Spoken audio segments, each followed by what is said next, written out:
पश्चिम बंगाल राज्य में आपको बता दूं कि आरोप लगाते हुए समाज सेवी निताई मंडल ने रविवार को मालदा पुलिस स्टेशन के आसपास विरोध और धरना कार्यक्रम रखा। उस दिन दोपहर 12 बजे वो और उनके समर्थक शाहपुर से मालदा पुलिस स्टेशन तक मार्च निकाले। वहीं उन्होंने पुलिस स्टेशन का घेराव किया और विरोध किया।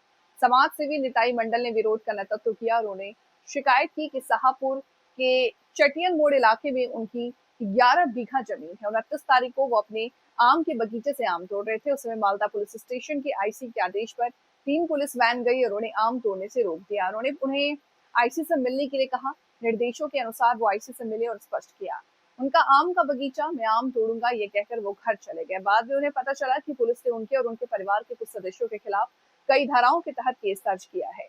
इसके विरोध में वे आज मालदा पुलिस स्टेशन का घेराव कर प्रदर्शन कर रहे हैं। हालांकि जिस आम के बाग का मालिक निताई मंडल खुद को बता रहे हैं, उसका मालिक कोई और व्यक्ति है। उसका नाम पिंटू साहा है। उसका दावा है कि बाग उनका है, लेकिन निताई मंडल ने गैर कानूनी तरीके से बाग को अपने और अपने परिवार के सदस्यों के नाम पर रजिस्टर करा लिया है। इस बारे में कोर्ट में केस भी चल रहा है। হঠাৎ করে আমরা 2004 থেকে 2016 পর্যন্ত 15 পর্যন্ত আমাদের পাট করে জায়গা কিনা হয়েছিল। জায়গা কিনে নেওয়ার পর আমরা 2021-এ জানতে পারছি নিতাই মণ্ডল আমাদের কিছু জায়গা আমাদের নামে রেকর্ডকে কেটে নিয়ে ওর নিজের নামে রেকর্ডটা করেছে। করার পর নিজের নামে রেকর্ডটা করেছে, বোন নামে রেকর্ডটা করেছে। করার পর আমরা জানতে পারি, আমরা যখন কোর্টের মাধ্যমে যখন আমাদেরকে ইনভিটেশন জারি করলো, করার পর আমরা জানতে পারলাম আমাদের কাগজ যেগুলো যা ছিল তা ওর নামে করে নিয়েছে এবং যে দিয়েছে তা প্রভাত রায়, প্রশান্ত রায়। আর আমরা প্রভাত রায়ের বাড়িতে আমরা যাই, যাওয়ার পর ওনাকে জিজ্ঞাসা করলাম আপনি যে জায়গাটা দিয়েছেন কী ভিত্তি অনুযায়ী বলছেন, আপনার জায়গা আমি কেন দিতে যাবো? আমি তো ওনাকে তো আমি বলিনি, আমি যেটা জায়গা বেছে দিয়েছি সেই জায়গার উপর আমার কোনো ভাগিদারি না। তখন উনি বলল ওকে আমি কিছু জায়গা আমাদের কিছু ছিল ওকে দেখাশোনা করার জন্য আমি একে দায়িত্ব দিয়েছিলাম। ও কি করেছে, ওর এটাই কাজ। ওর কি কাজ, আমাদের দাগ নম্বরগুলো সেগুলো সব ঢুকিয়ে দেওয়া হয়েছিল। ঢুকিয়ে দেওয়ার পর বিএলওর অফিসকে কিছু পয়সা দিয়ে আমাদের রেকর্ড যেটা ছিল সেই রেকর্ডটাকে কাটিয়ে ওদের নিজের নামে রেকর্ডটা করেছিল।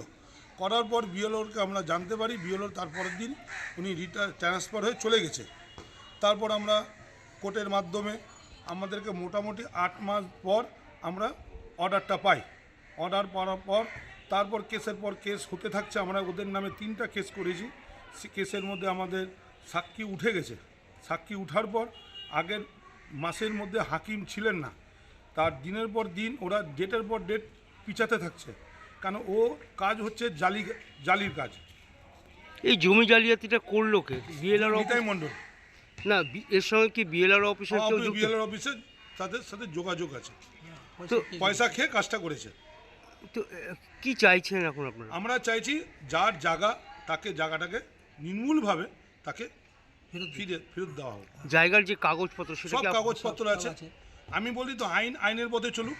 যদি কাগজ যদি আমার প্রমাণপত্র হয়, যে জায়গা যদি আমার হয় সেই জায়গাটা আমি নিশ্চয়ই অবশ্যই নিব। ঠিক আছে। কেন ধর্ণা দিচ্ছেন, কেন কি হয়েছে, বিক্ষোভ কেন করছেন এখানে? মালদা থানার আইসি গোপাল বিশ্বাস মহাশয় গত 29/6/2026 তারিখ আমার যে 11 বিঘার আম বাগান ছাতিয়ান মোড়ের সেই আম বাগানে আমি আম ভেঙে গাড়িতে করে আম পাঠাচ্ছিলাম।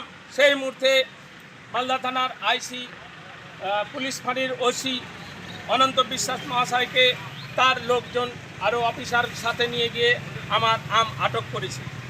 আমার আম আটক করে রেখেছিল। আমি খবর পেয়ে আমি গেছিলাম, কারণ জিজ্ঞেস করেছি, বলে আমাকে বলেছে আইসি সাহেব এর নির্দেশে আমরা এসেছি, যা কিছু বলার আইসি সাহেবকে বলুন। মালদা থানায় সাথে সাথে এসে আইসি সাহেবের কাছে অভিযোগপত্র সহকারে আমি কারণ জিজ্ঞেস করি। আইসি সাহেব আমাকে বলেন আপনি উক্ত বাগানে, আপনার 11 বিঘার বাগানে আপনি প্রবেশ করবেন না আর আপনি আমও ভাঙবেন না। আমি সাথে সাথে আইসি সাহেবকে বলি আমার আম বাগান, আমার দলিল, আমার রেকর্ড। এবার তা সত্ত্বে আমি কোর্টে মামলা করেছি, সেই কোর্টের অর্ডারে আমাকে বিবাদীদের বিরুদ্ধে রেস্টেন অর্ডার দিয়েছে আমার পিসফুল পজিশন হোল্ড করার জন্য। তা সত্ত্বেও কোনো কথা না শুনে আমাকে বাগানে যেতে এবং আম ভাঙতে বারণ করে। আমি আইসি সাহেবকে বলেছিলাম যে আমি আমার বাগানে আম ভাঙবো, আপনার যা ইচ্ছা করার করবেন। এক ব্যবসায়ী দাবি করছে এই সুতরাং- জমিটা আপনার না ওর জমি, এটা কি বলবেন? যখন কেউ দাবি করতেই পারে, তার জন্য কোর্ট বিচারাধীনে আছে।